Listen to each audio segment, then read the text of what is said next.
Keep exposure short and play with those adjustments.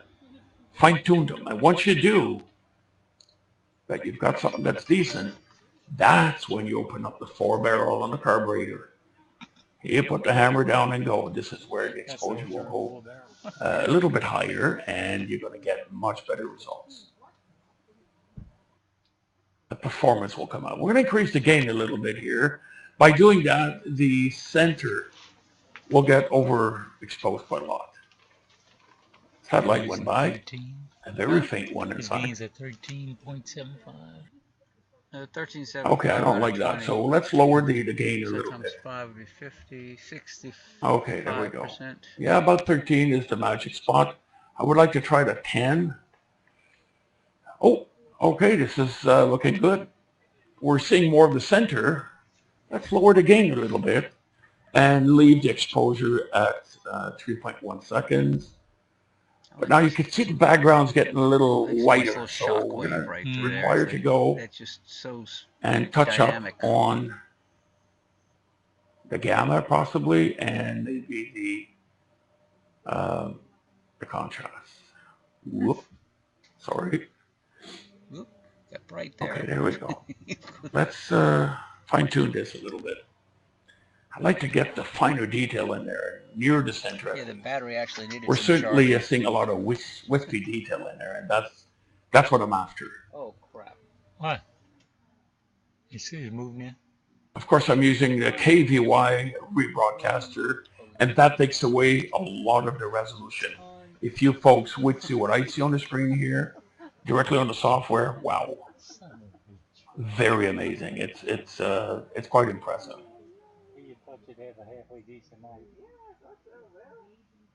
Okay, so let's go back with the gamma a little bit.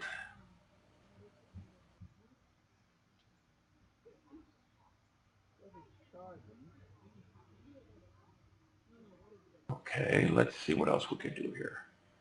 With the contrast, you want this darkness in the background here a bit. It's too dark. Okay, about it's getting pretty close here. Yeah, 20 was the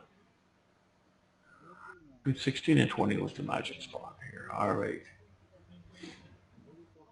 Now we've got the gain halfway down, so I'm going to drop the gain down a little bit more.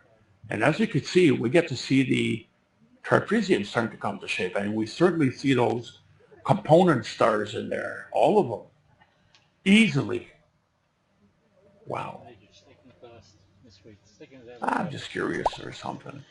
I know conditions are not too good here tonight, but let's increase the, see what we could see in there. Wow. Yeah, you can tell the conditions are pretty rough. Well, I'm glad to hear that, Daryl. Which, Daryl, I know you broadcast once in a while. I forgot which camera you use it. I can't remember if it's an Exterminator or an Extreme, or I just can't remember which camera that you're using. 2.3 plus. That's what that. Unbelievable. Oh, the S2.3. Okay. Daryl, the same technique that I just explained will apply to the S2.3. I have not bothered yet with the dark frame or flat field. To be honest with you, I really don't care. I'm going to use it only if I need it. Concentrate on a few images only, like on a few objects. And when you work at that, obviously M42 is bright. Yeah, I could hear the guys on cloudy nights. Oh, it's always picking your bright object. Well, yeah, and I'll tell you why.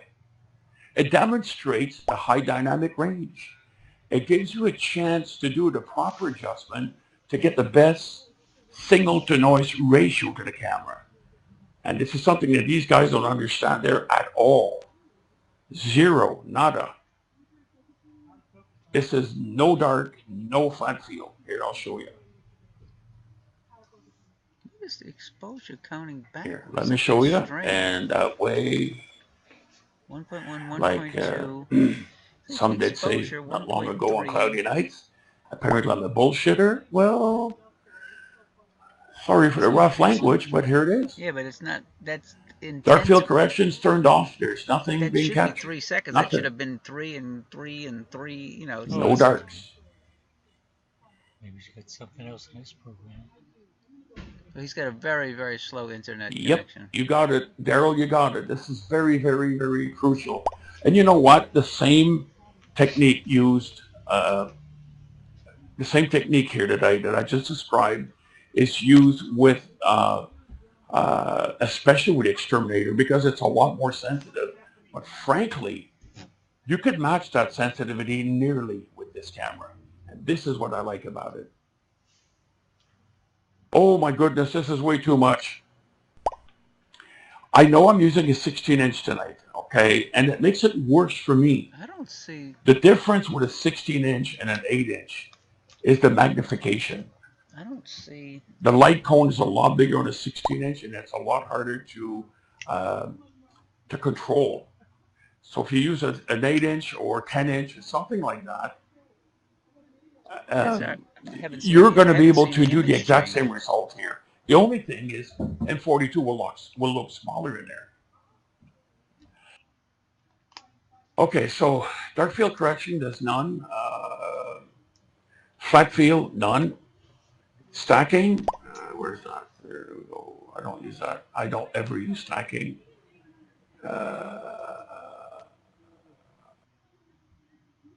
No, see, it's not engaged at all. There. You see the input, output, and status, there's nothing there.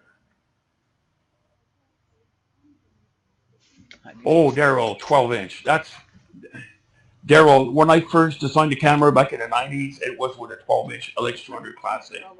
And I tell you, I missed that scope. It was one of my best. Yeah. I absolutely adore that scope. Well, it was awesome. Coming in pretty fast, maybe. You've got a heck of a good instrument there. If you got a 12-inch, expect result like you're seeing here. The only difference is the image scale. That means M42 will not look that big on how you see it, and you're going to get a lot wider field of view. So you will be able to experiment a lot more. Okay, watch this. You want to go where I'll do that. Oh yeah, I just love it. The DS 2.3 is a hell of a good camera, Daryl. Believe it or not, it used a lot of the same circuitry as the DS16 inside. The sensor is really, really good in there, much bigger pixels. So you're going to get a little bit bigger stars if you wish. But if you got the right focal reducer for it, you're going to get really good result. When I went to Foymount last summer, I bought a 10-inch LX200 with me in Altaz, and I bought over the DS 2.3 Plus. I sat in the chair with the laptop right in front of me, one cable running there, no need for secondary cable for a Peltier cooler or anything like that. And I had them all night long. You should see the images I pulled through. I was doing mainly live observing. Once in a while, I would snap something that I really liked. Daryl, what I'm going to do here, we're going to cancel everything, okay? Let me show you. We're basically going to start from fresh, okay? I'd like to show you that from the beginning. Let's go with default. Okay, hang on a sec. Default, and let's bring down, let's bring the house down. We're going to put the gain about halfway, 10, because this one goes up to 20, and I think the 2.3 goes to 50, so you should be able to put yours at about 20, 25. Start with the gain in the center. Okay, right now we've got, 70 milliseconds. How about if we go 100 milliseconds? Yeah, 20 is perfect. Leave it that way for now, Daryl, because certain object you'll need to increase that. But for now, it's best to start with the basic. Okay, we're 100 milliseconds. That's nothing. Gain is halfway. Now, what's the first step you do? Histogram. You don't have to run this on 12-bit either. This is 8-bit. Leave it that way. You're not sending data to NASA. It's pointless for you to go high data. And I do mean totally useless. So, gamma on the far right, on the far left, it's 0, and on the far right is 255. On your camera, on your DS 2.3 Plus, because the pixels are bigger, you will not need to bring the histogram as aggressive as what I'm going to do. The DS16C performs very well at 75. Start the DS16 at 75. You could probably do the same with yours, Daryl, but you're going to see this going to be a little bit more noise. I would say between 75 and 100 on the 2.3 Plus would be perfect. Once you got that there, shut that down. Go to color adjustments. And what we're going to do, we're going to reset default so everything lines up in the middle. The only two things you're going to need is the contrast and the gamma, especially the gamma. See what it does to the background? Now, if you increase the gamma, wow, look at that. You're starting to see some nebulosity around the trapezium. You see red, but yet I did not touch any of the exposure or anything else. And I'm just playing with the gamma here. If I had the gamma too low, you're not going to see as well. Or turn it up a little bit, or bring it down, should I say. You're going to detect red in there. Okay, so gamma for your camera and this one here should be anywhere from about 75 to about 85, 88. This is where we're going to start. Don't touch it anymore. Next, we're going to go to contrast.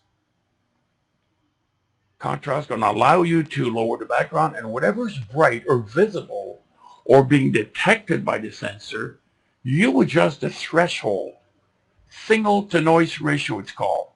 What's noise and what's signal? This noise is the noisy stuff you see in the background, and the signal is what's being captured by the sensor, the photon. So right now we got this adjusted about 18, 19, 14. Just play with it. And pay attention to that red nebulosity. Look at that. I haven't touched anything. And here's the fun part. We're still running at 100 milliseconds. And we're picking up red nebulosity around it. Isn't that amazing? And we've got the gain halfway. Let's increase the gain to see what it's going to do. Here, turn that up. Oh, well, how come the background's getting darker? But look, whatever is light, basically what's been picked up, gets brighter. What's happening here, we should be getting a much brighter image. True. But what throws us off right now, it's the gamma and the contrast. Put them back to neutral and see what's going to happen. You can even pull the redness just a little bit, and I've got the gain all the way up. Let's go back halfway on the gain. We've still at 104 milliseconds. Just round it up to 100. As if 4 milliseconds will make a difference. Let's go back to the contrast and gamma. What did we have the contrast at? About 12, 14, 18. Okay, here's the gamma. You want to know why the gamma has such a huge impact? Look at that. It's your center, the center of the histogram. Right now I've got the lower part set at 75 on the right, and on the left it's 0, right? Between those two, if it would have an adjustment, for an example, the Mallin Cam Universe has a third in the middle. That's your gamma. So when you go play with your gamma, you're basically fooling around with the middle section of your histogram. Once you've got that adjusted properly, don't touch it anymore. Now, we're going to increase to 200 milliseconds, a quarter of a second. Okay, a little bit more red is in there. Am I still broadcasting here? Yeah, okay. I just didn't want to talk for nothing again. We're at 234 milliseconds, so let's go to half a second. There you go, 251, close enough. Did we gain anything? Yeah, we did. It's going up a little bit. Okay, hang on. Hey, good evening, Grant. Now, Daryl, let's turn up the exposure at half a second. Now we're starting to talk. Don't touch anything else yet. Okay, we got the 4 stars in the middle. We're going to lose them because we're going to need to increase the exposure. They're going to be overexposed. That's fine. Turn it up to about 1 second exposure. There you go. Look at the small stuff in there. Look at the small stars. The smallest stars, and now you start to see the velocity, and you're starting to see detail, the wispy detail I call. And if, oh crap, I hate when it does that. Double click on top and it fixes it. It's my fault. Operator's error. Remember what we did, Daryl? We started 100 milliseconds. Now we're up to 1 second. Don't touch the gain yet. We're not going to go there. Let's go back to the gamma and the contrast. Okay, watch this. Watch this, Daryl. We're going to lower the gamma this time. Watch the background. See? You're starting to say M43 here at the bottom as well. All right, let's tinker a little bit with the contrast. Whoop, we overshot. Too much. Lower it down a little bit. We're getting there. That looks good. This is acceptable because lower left, M43 is starting to pop into view.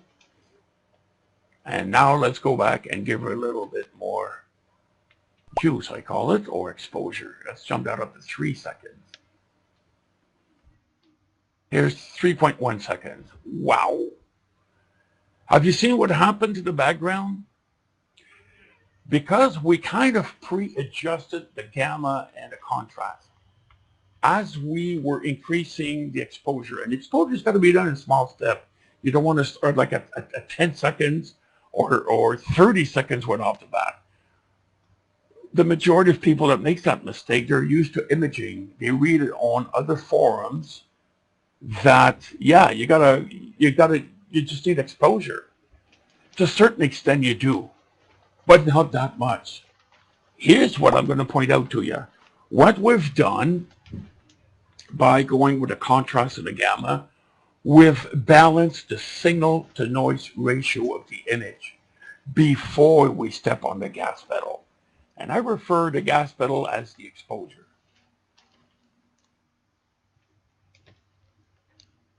Now, I mean, to do real imaging, I'm not going to go there because we're doing video astronomy here.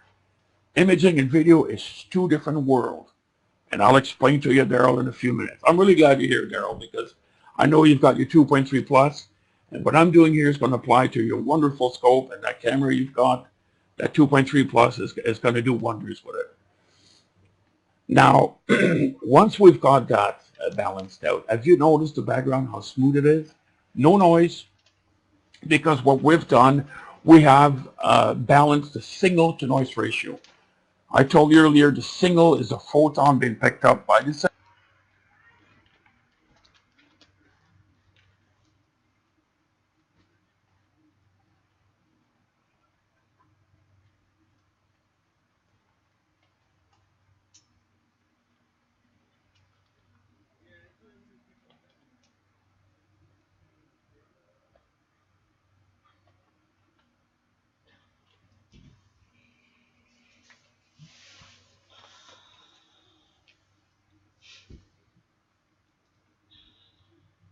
sensor being processed through the camera and being delivered to the computer.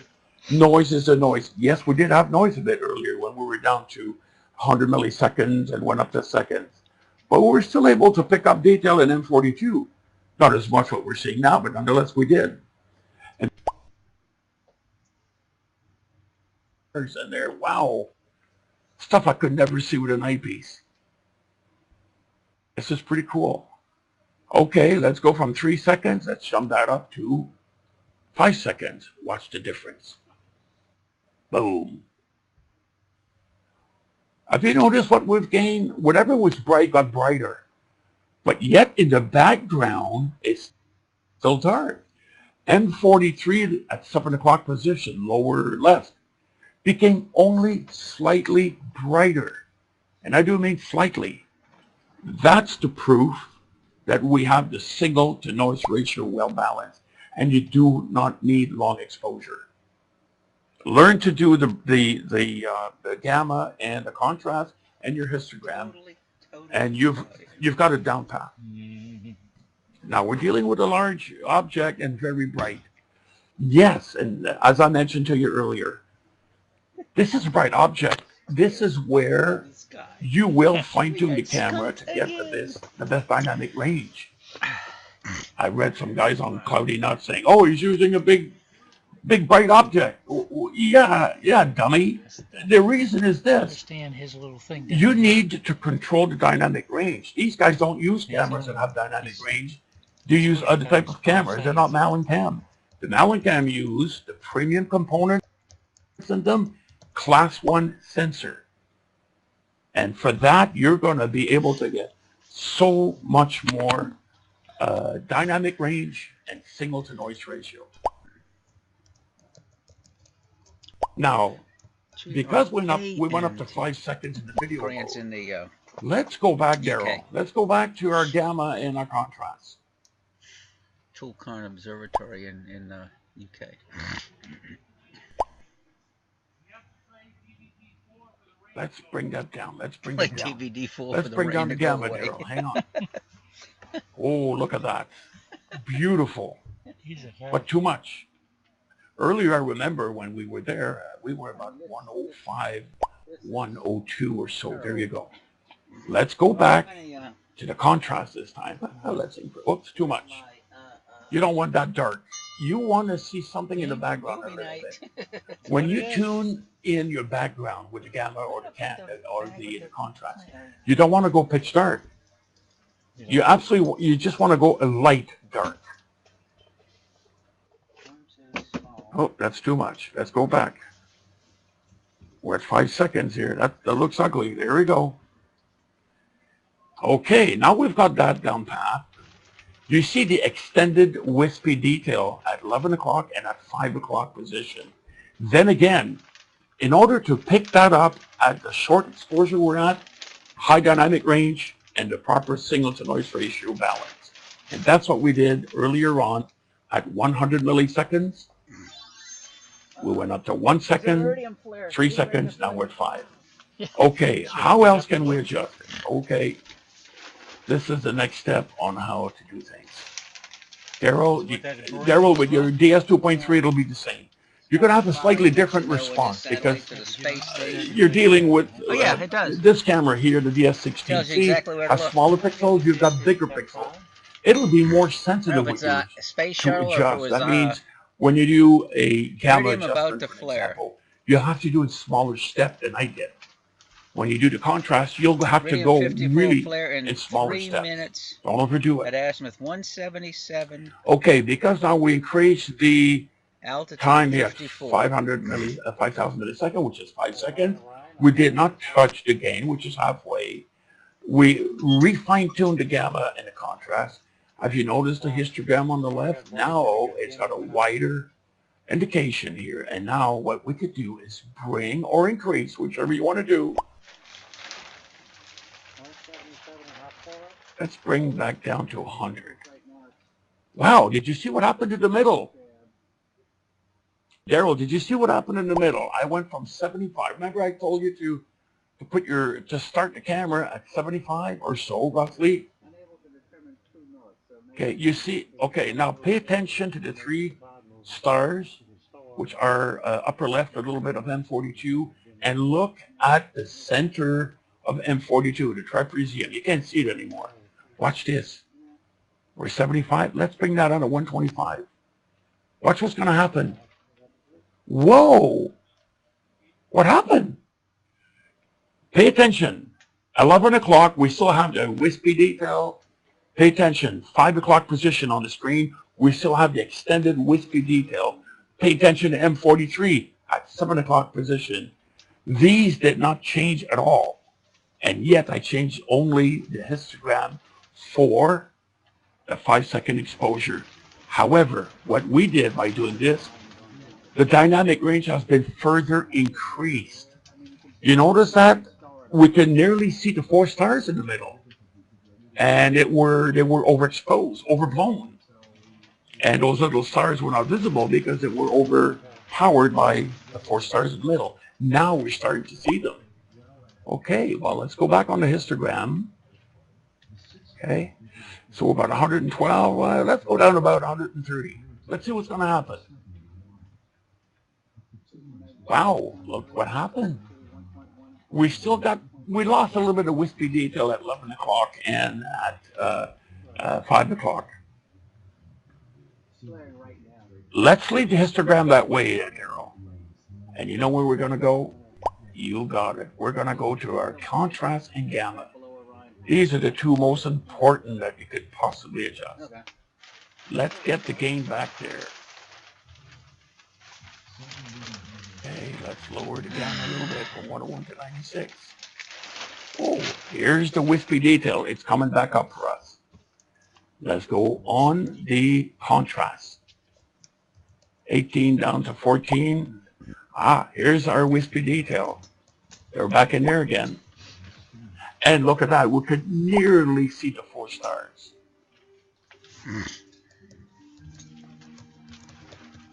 So now we could nearly see the 4 stars in the middle. Michael Carnes. Michael and Diane. Mm-hmm. Yeah, Michael's on my. And we always maintain the range within a certain range. So what we've done here is dynamic range, maintaining the dynamic range, and adjusting the signal to noise ratio. And Daryl, to be honest with you, the only way you'll be able to do that is exactly the way I explained it for the past hour. But you cannot do this with a cheap camera. You need premium solid state devices in it. You need a class 1 sensor, which the DS16 has, the DS2.3 Plus has. That's why they cost more. This is something the guys on Cloudy Nuts don't understand, because they simply don't know what they're talking about. End of story. See, I can't go there to defend myself. They kick me out. But when I broadcast, I get to say what I have to say, because the false information out there makes my stomach turn upside down. And you guys, or some of you, unfortunately, you take that as the gospel truth, and the next thing you know, you sell your camera to get something else, or you quit the hobby. And that's a shame. So when we do those broadcasts here to show you how it works and how it's going to be done, simply pay attention to what we're doing. Start in small steps. Don't go overboard. Don't increase that to 1 minute exposure. That's not the point. Go slow. One step at a time. Get the dynamic range happening just like we did. Get the signal to noise ratio happening. Now, Daryl, pay attention to the background, the darker area. 8 o'clock position, 9 o'clock position of the screen, of the image. It's still nice and dark. And I know here on my screen, there's no noise. If you go towards the right, about 2 o'clock, same thing. There's absolutely no noise in the darkness.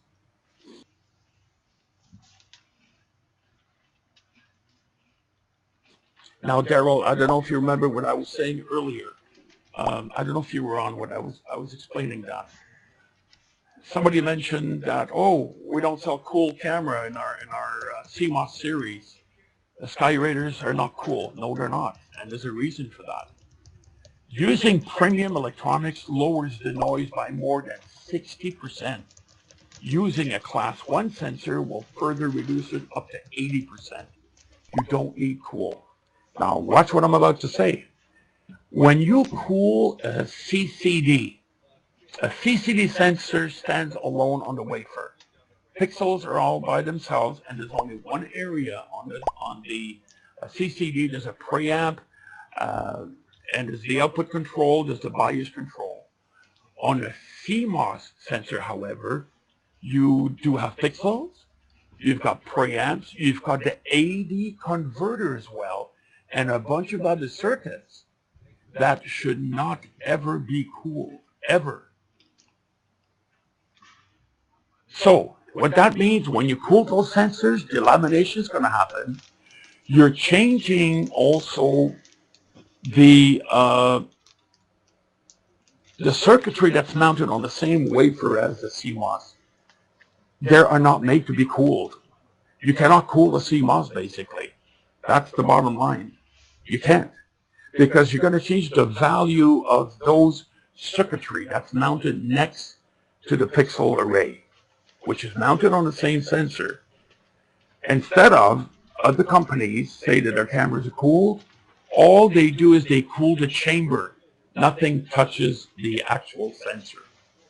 You cannot direct cool with a cold finger a CMOS sensor unless you pay $12,000 and $15,000 for that type of CMOS. Then it's made to be cool, not otherwise.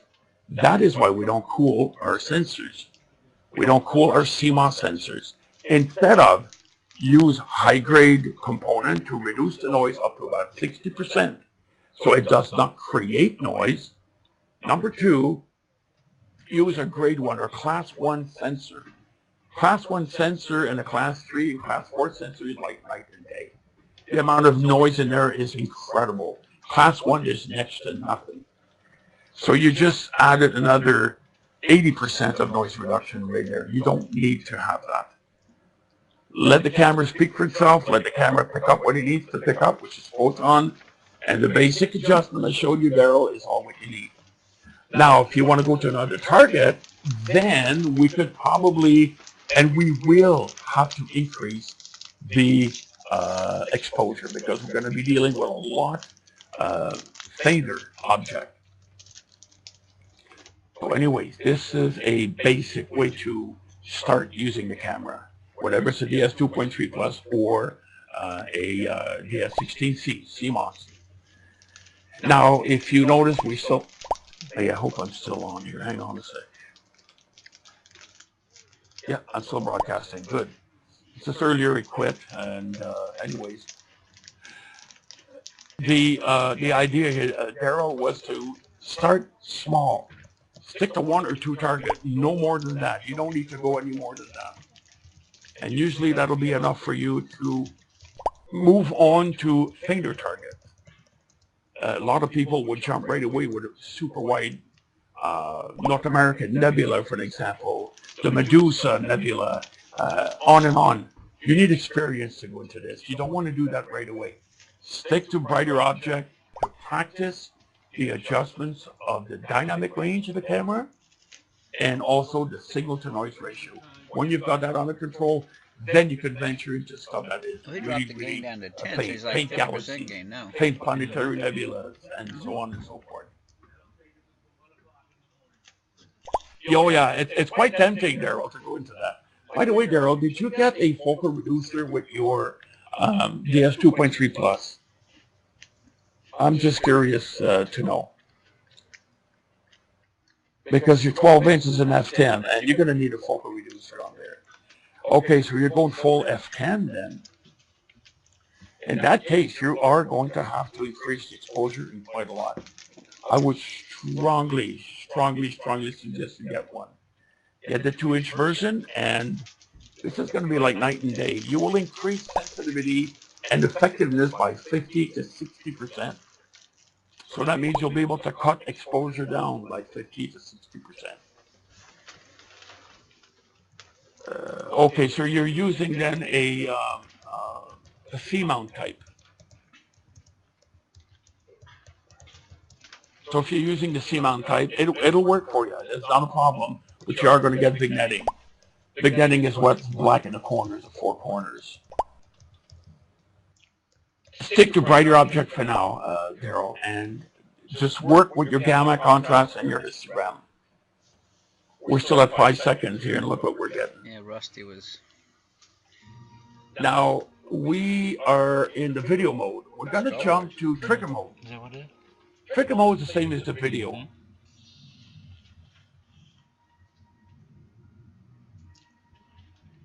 Yeah, you got to watch the distance you use between the camera and the focal reducer as well, Daryl. That's another thing. That's a whole different chapter here. Tonight I'm testing experimental focal reducer we've been working on. I've got 4 of them, and I think this is the winner. This is the one that I like a lot because there's 0 vignetting so far and absolutely no coma detectable. And on a bright object, that would pop right out right away. You'd see it right away in the brighter stars. By the way, this is not guided, and this is an Altaz. I'm not equally mounted, equatorially mounted. Have to run out there I'm and using start this one covering out. everything Which, up. speaking of that, I got to get up and turn the dome because I think the dome's in the way. So give me a moment. I'll be right back. I'm going to turn the dome, make sure that it clears the path to the telescope. I'll be right back. Oh, Mark, I'm using the LX200 GPS ACF in Altaz mode, 16-inch in Altaz mode.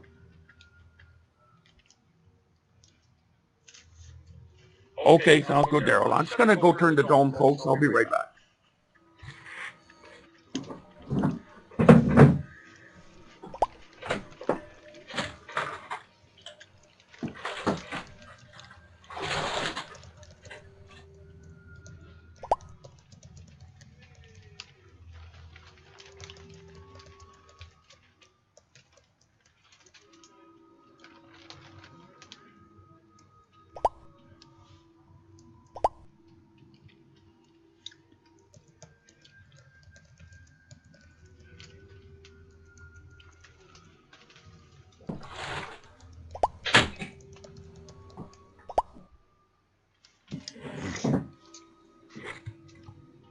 Yeah, the scope was half in the dome and half outside and half inside, so we should be okay now. Okay, I'm wondering if Dewey is on. Is Dewey on? Let me go look in the list here. Yes, he is. Dewey, I don't know if you can hear me or not.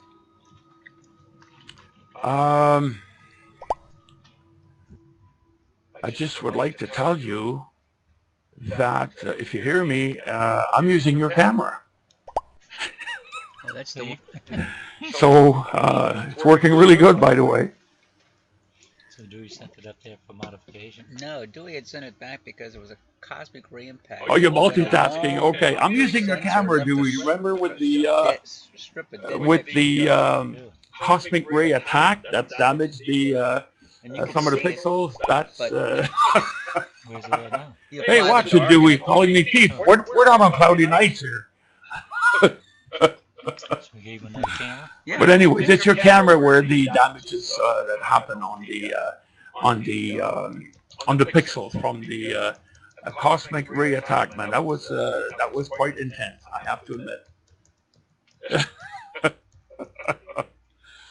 Just going to recenter the scope here a little bit, and I'm going to check the focus, and for that we're going to bring down the exposure so you don't overexpose the stars, but you do show fainter stars, smaller stars. So give me a sec. We're just going to touch up the focus a little bit as the night gets cooler outside. It's quite cold outside here. I'm inside the warm room on this side with a heater, but the other one has. I just went on the dome side, folks, and it's pretty darn cold. Invitable. Okay. Another way to do the focus is basically get a bigger image. Make it look ugly, very ugly. You're going to see the tracking error here now, Todd. See it move? From the star party. It's cool. I'm not using at all. I'm not using any dark frame, any flat fill or anything. No stacking, no guiding, nothing. Okay, let's fine tune them. Oh, there you go. Fine tune them stars. So when you zoom in like that, you get to see fainter stars and you get to adjust the focus properly. And the beauty of that, once you've got it decent, is when you're going to back out. So full-size image, watch what those stars are going to look like. It's going to be amazing. I don't use a Batimov mask or anything like that. I use the zoom. Get the ugliest star you can and make it nice, or as nice as you can, as pinpoint as you can. I'm looking at the three of them down below. One of them has a tint of blue, red. So let's, okay, I overshot a little bit. Hang on. I'm using the Meade micro focuser, so it doesn't move too much, but it does a good job for fine tuning. And whoop, I overshot again. Okay, hang on. Well, you'd think I'm drunk driving on a highway here. All right, hang on a sec there. Let me go back.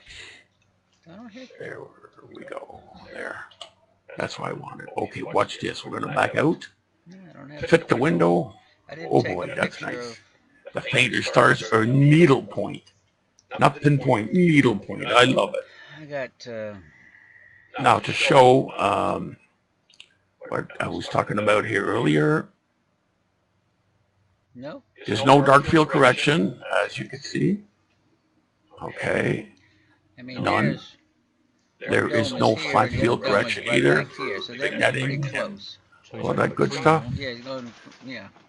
And there is no live stacks. Almost due south. None of them. None whatsoever. Nothing's activated. St. Lawrence is right. I'm just using the camera raw the way it is.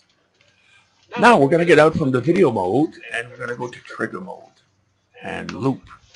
Loop means now the camera is being controlled by the software as far as exposure is concerned. When you go into video mode, you're controlling the camera. So it has its own built-in timer for that. Once you get out of it and you go to the trigger mode, the software uses the timer in the computer, in your computer, laptop, desktop, and that's what makes the exposure. Now, this is one of the prototype focal reducers. I would like to increase a little bit the exposure here. Let's see what it's going to give us. We'll go from 5 seconds to 8 seconds. Let's see what it's going to happen. I was telling Daryl earlier what to do and how to adjust his camera. Of course, we're going to overexpose the center core, and that's what I expect. We're going to come here and adjust the contrast a little bit. Whoop. It's the wrong way. There, we're going to make this thing just majestically nice on the screen. There you go. Wow, that's nice contrast. Look at the wispy detail in there. That's what I like. And yet we retain the fine, fine stars in there. Very cool. My broadcasting still, yes, good. Okay, and he's pretty good with this camera.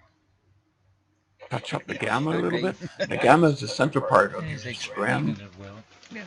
And wait for the next change. Yeah, I think we're okay to get away. We could go to saturation, could be increased a little bit.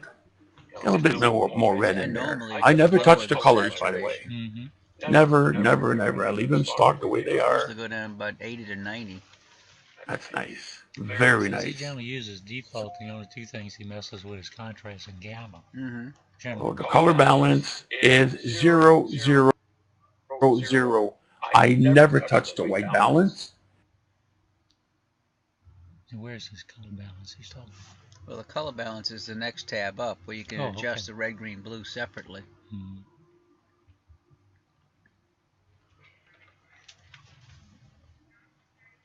You will touch the white balance if you use filters.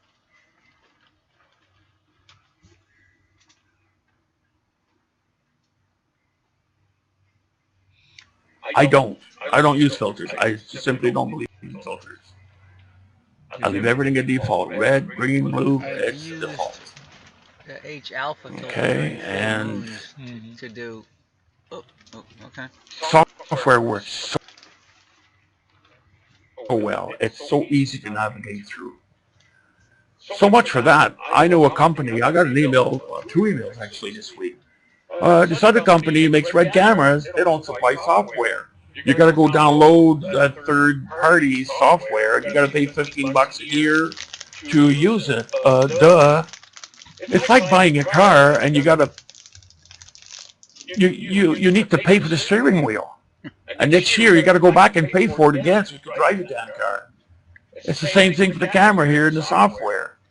We supply the software. It's updated regularly to improve the performance of the camera and through operation on your computer.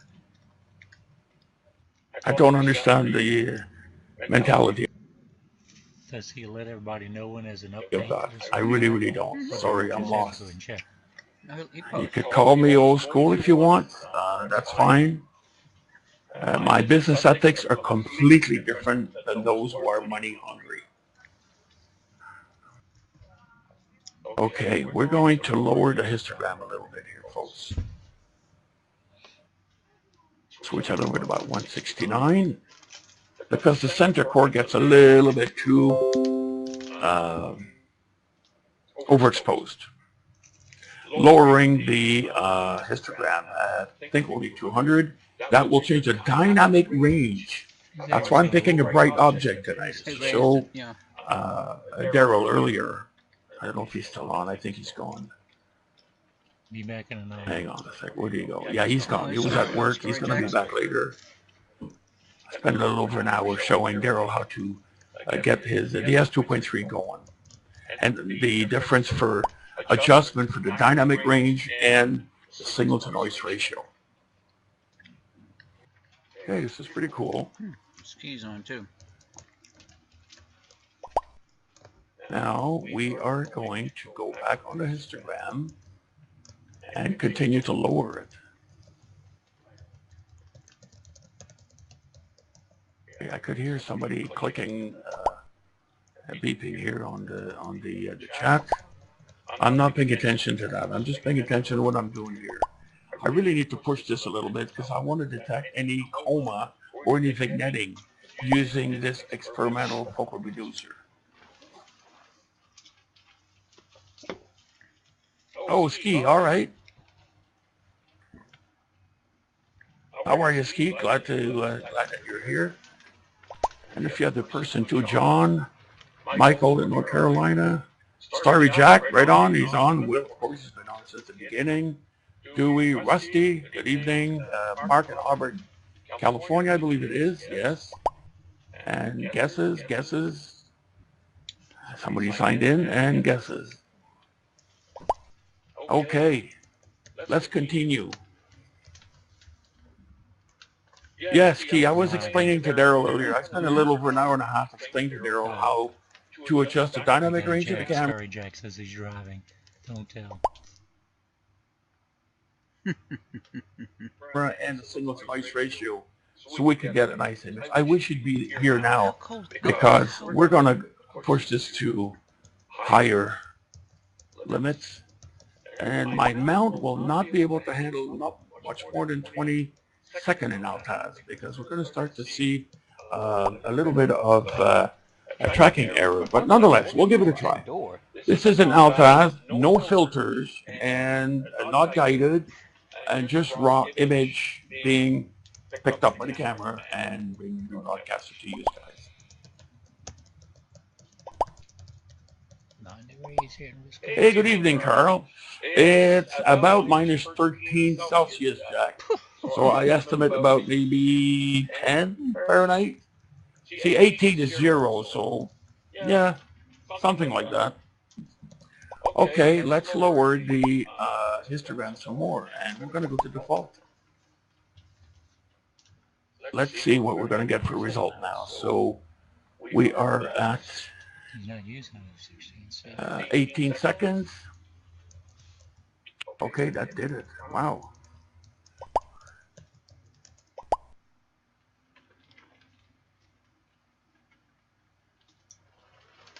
Michael, I'm using a 16-inch telescope. The bigger the telescope, the narrower the field of view. You went to 18 seconds. Okay. Oh, good, Starry Jack. I'm glad to hear that. If I'd be using an 8-inch, you would gain 100% more field of view, at least.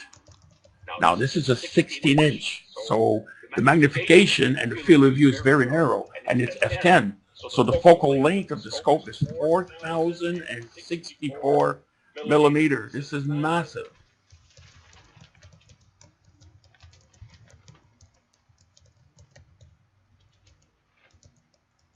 That's what I was saying earlier when I first first broadcast at 5:30 to some of the people that were here. I always use a 16-inch to test focal reducers because it's the worst scope to use with a focal reducer. It always has vignetting, and it always has especially coma. Vignetting and some coma. But with this new focal reducer here we're trying out tonight, I think this is the winner. Yeah.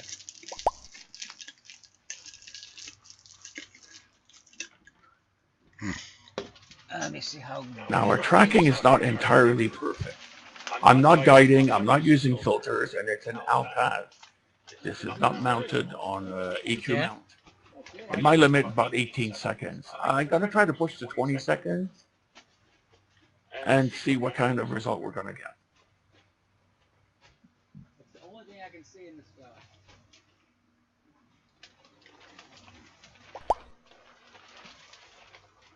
All right, we're going to try 20-second on that. And we're going to have to redo the adjustments, the dynamic range adjustments and signal to noise ratio. All right, here we go.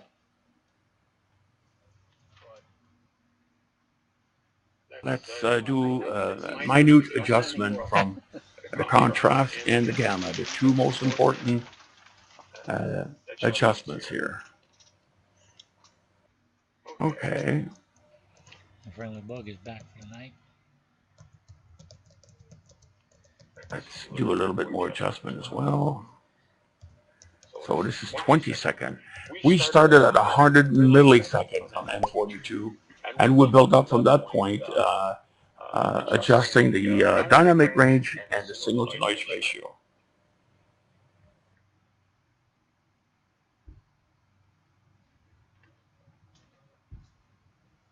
Yeah, I have to put a tag on that bug so I see if it's the same one. Okay, let's see the next round. Wow, this is getting nice. Okay. I don't think so we need to go that long exposure. You see, that's the thing. I was telling Daryl earlier. Hey, let's go back to, I don't know, 10 seconds. Yeah.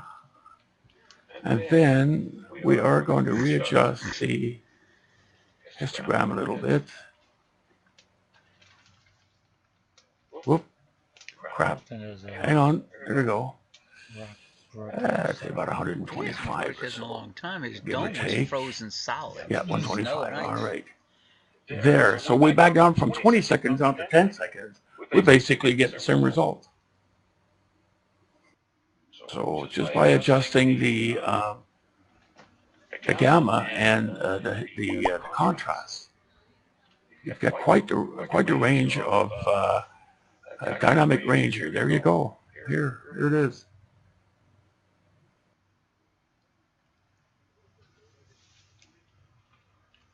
$150 here or so.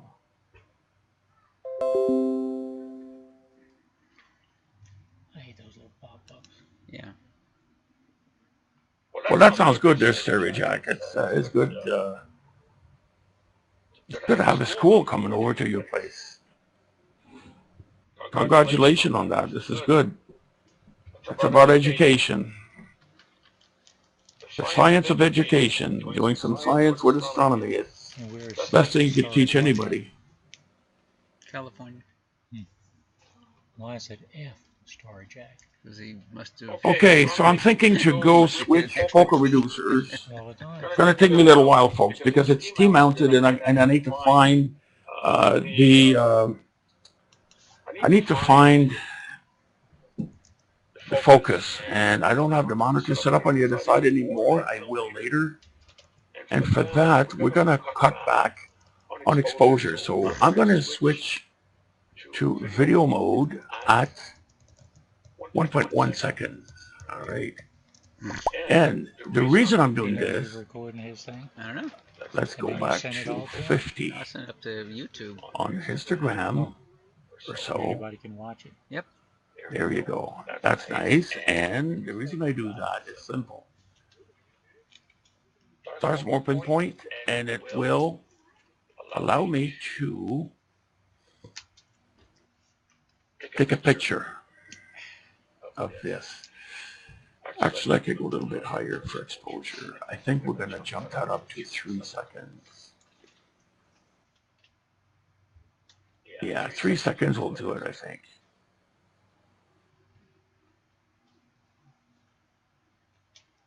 3.1.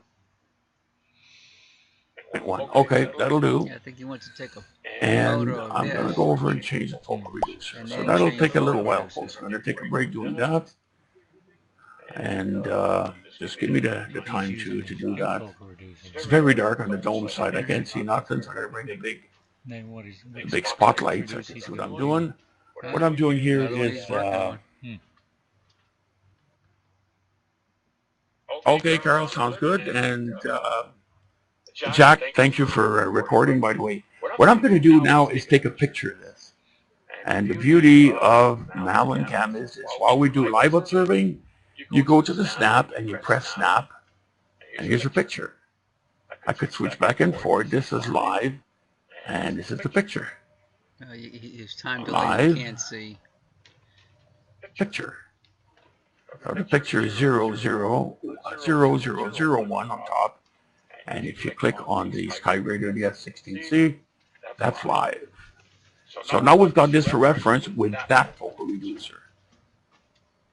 Okay, so give me a moment, folks. We'll take a little break, and that break is to go change focal reducer. I'll be right back, and I'd say about 4 or 5 minutes. So you're going to see all kinds of flash and stuff happening on the screen. Don't panic. This is me changing the focal reducer, and I have to bring a big light on the other side to do the switch over and to see what I'm doing. So I'll be right back.